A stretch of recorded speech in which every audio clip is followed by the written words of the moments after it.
Hello, my name is Jerry Salyer. I am a Latin and Humanities instructor with Immaculata Classical Academy right here in Louisville, Kentucky.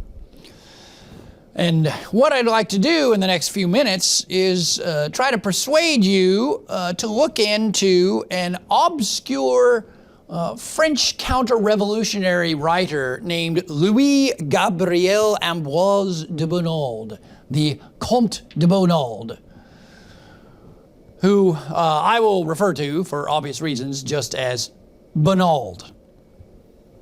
Bonald, as I said, he was a counter-revolutionary, which means he was an opponent of the French Revolution, and then in the aftermath of the French Revolution, and with Napoleon, the aftermath, the downfall of Napoleon, and the brief reinstatement of the Bourbon monarchy, Bonald was part of what's called the Restorations, and he actually wound up having a seat in the national government during the restoration, the brief restoration of the king.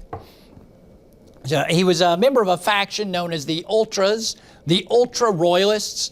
Some people some scholars say that the Ultra-Royalist motto was God save the king in spite of himself.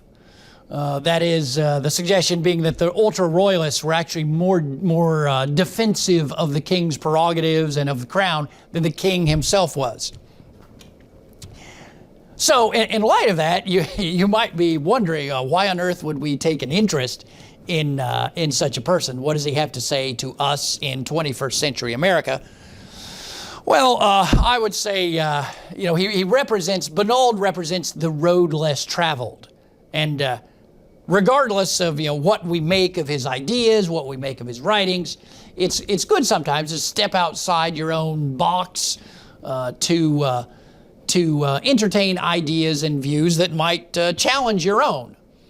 Most of us today are living under a kind of intellectual blanket of the Enlightenment. We take a lot of assumptions of the Enlightenment, of what's sometimes called advanced liberal modernity for granted. We take a lot of these ideas for granted. And with Bonald, well, if you read Bonald, you can't take these things for granted. And so you get challenged. Even if you don't agree with him, it challenges you and forces you to rethink your own position. There's an old saying, I believe it's John Stuart Mill, who says that if you only know your own side, then you don't even really know that. You have to have at least some acquaintance with the other side of an argument. And in Bonald's case, again, he's a monarchist and very much a defender of the old regime of Europe. In Bonald's case, we often don't even hear the other side. So, first off, the first book by Bonald that I'll hold up here is this one. If somebody knows Bonald, they know this book, On Divorce. This is probably his masterwork.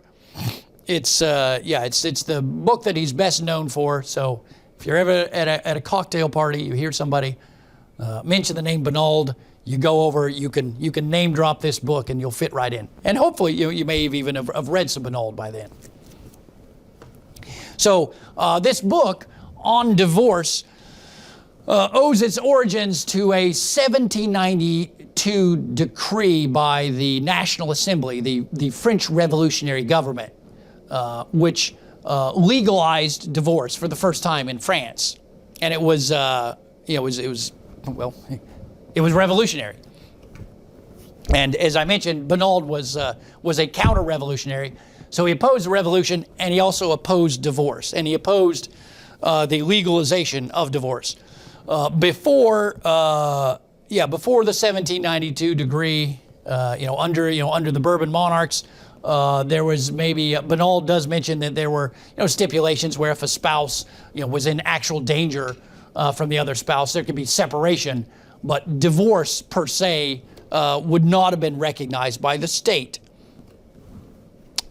And so this book On Divorce brings out is not just the issue itself, but it brings out Bonald's anthropology and how it differs from that of the Enlightenment. The Enlightenment tends to look at human beings strictly in terms of individuals. So in this case, when the National Assembly legalized divorce, they said, well, we have these two individuals who are, they're not happy together, so let's just let them break their contract and maybe they'll be happy with somebody else. Bonald doesn't view people this way. He doesn't view people through the Enlightenment mindset of individuals and individualism. For Bonald, everything is about relationships. Relationships. Relationships. That word appears again and again particularly On Divorce, but in some of his other essays too. He loves the word relationships. For Bonald, that's one way of, rather than thinking of human beings as being defined by their will, their individual will, Bonald would say, no, human beings are defined by their relationships with others. They could be by their relationships with their parents, by their relationships with their spouses, by their relationships with their children, their relationships with their neighbors, their relationships with their countrymen, and Bonald was a devout Catholic, so he would have also added that all these relationships in turn point or connect somehow to the person's relationship to and with God. So that's the backdrop he uses for his rejection of the 1792 decree. For Bonald, Bonald would say that neither marriage nor divorce are he would reject the idea that it's just their business of the two spouses. He would say, no, it's the business of all kinds of people. If the spouses have children, then it's the children's business. The state also has a business, has an interest in divorce, according to Bonald. And he argues this based on going back to the question of why on earth the state should recognize marriage to begin with. And if, it's probably unlikely, you're probably, I have heard or I have occasionally met folks who are anarcho-libertarians. They will understand, even though they probably won't like Bonald, they will understand my point exactly because, we do live in a society which gives preference to marriage. There are certain benefits you get for being married, and there are, the government recognizes it, and that's supporting marriage for you. And Bonald says, well, why on earth would the state do this? Well, the state does it because the state has an interest in posterity. That is, the state has an interest in the next generation of citizens who will be born, and in the state's interest is that these citizens are born into very functional and intact and families and in a stable society. So, anyways, I don't want to linger too much on this, but that's certainly one. That's a major work of Bonald, and it raises all kinds of questions, and it challenges a lot of assumptions that we may have today. Now, another key aspect of Bonald's thought that I think is really worth, or another point about Bonald as to why you should read him is the word conservative. What does that word mean? Bonald, Bonald is often considered by a lot of people, along with Edmund Burke, who you may have heard of. Bonald is considered one of the first generations of conservatives. The problem is when I say they were the first generation of conservatives, that might, based on the current discourse, that might confuse more than illuminate as far as Bonald's opinions and positions. So you might say that our current ways of talking about liberals and conservatives, it might be somewhat exhausted, and we might want to go back a few generations and look what these traditions meant originally and try to get a little bit of depth. Bonald, you might contrast Bonald's counter-revolutionary conservatism with what we could call mainstream American conservatism of today. And I can think of no better way of making that contrast than by looking at this other book of Bonald's that I have here called The True and Only Wealth of Nations. Now, in fact, so this book is a compilation of essays, of Bonald's essays, but it actually was not published in this form or in this format. The title actually was given to it by the editor of the book, a scholar named Christopher Olaf Bloom. And it comes from an excerpt from one of the essays in the book, which I'll read to you in just a moment. In one of the essays in this book, Bonald responds very critically to Adam Smith's Wealth of Nations. Bonald's response goes to questions of like, he discusses at great length, what is money? What is the fundamental, what is the philosophical, what is money? What do we mean when we talk about money, and what is it for?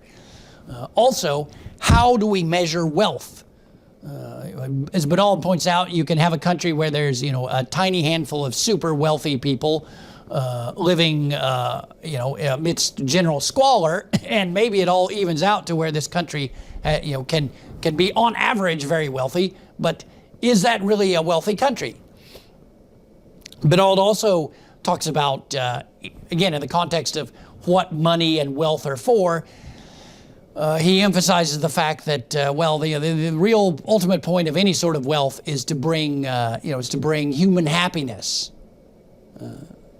And he suggests that in some cases, a sudden influx of wealth, for instance, he talks about the rush of gold that's brought in from the New World during the settlement and exploitation in the New World. He says all that gold actually caused social problems in Europe.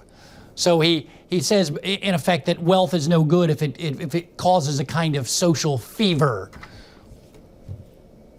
Here, let me just read this short excerpt from Bonald, where he talks about his own notion of what wealth is, the wealth of a nation is. Morals and laws are the true and even the only wealth of societies, families, and nations. That is to say, they are the true and the only means of their existence and conservation. They are even the only wealth that is suitable to discuss. Nations should be instructed in the virtues. So, for Bonald, if you have, the deeper kinds of wealth, virtue in the society and in families, then the other forms of wealth sooner or later will follow. Conversely, you may have all kinds of, gold and money stacked up, but if you are devoid of virtue, you're probably going to lose all that. And even if you don't, you're probably still going to wind up miserable. I mean, I'm kind of condensing. That's a Reader's Digest version of his theory.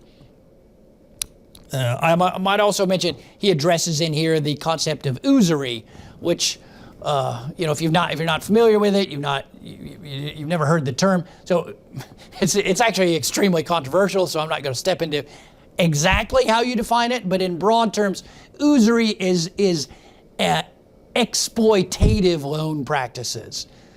In other words, if you're really hard up for money and I loan you money and you have to get a loan, and I loan you money and then charge you some ridiculous rate of interest, then that's called usury, and it was historically had been condemned by the church. And Bonald, in the period we're talking about, restrictions on usury began to be loosened, and Bonald is very critical of this. He says this is a way to get, it's a cheap way to get wealth for some people, but it does not actually help society. And for more about it, there's more to it than that. I'm not giving you his full arguments, but you can look at the book.